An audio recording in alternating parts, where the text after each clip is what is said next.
રામ સીતારામ। કેમ છો બધા? મજામાં જ હશો। આજના નવા વ્લોગમાં બધાનું હાર્દિક સ્વાગત છે। અત્યારમાં જો સવાર થઈ ગઈ છે, 9 જેવું ટાઈમ થઈ ગયો છે અને અત્યારમાં જો સૂરજદા પણ ઉગી ગયા છે અને ઉઠીને હજુ નાહીને તૈયાર થઈ ગયા છે। અત્યારમાં ઠંડી હોય એટલે પાણી પણ ઠંડુ જ હોય અને અત્યારમાં જો સૂરજદા ઉગી ગયા છે।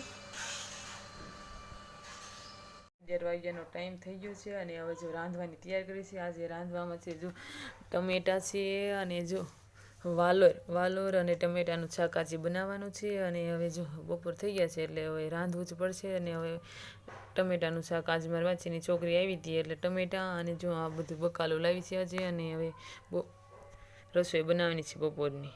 જમવાનું થઈ ગયું છે અને આજે જો બપોરને જમવામાં છે ઘઉંની રોટલી અને જો ટમેટાનું શાક છે અને સાઈઝ છે।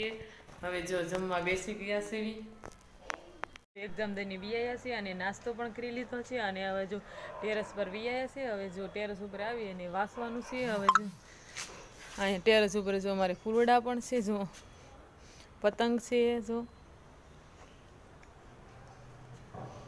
ને સૂરજ દાદા જો અત્યારમાં અને અમારે આ જો રાજકોટમાં શેરી છે। હવે એક્ઝામની તૈયારી કરવા મળી। જમવાનું થઈ ગયું છે અને આજે જે સાંજના જમવામાં છે રીંગણા બટાટાનું શાક, રોટલી છે અને જો છાશ છે અને હવે જો જમવા બેસવાનું।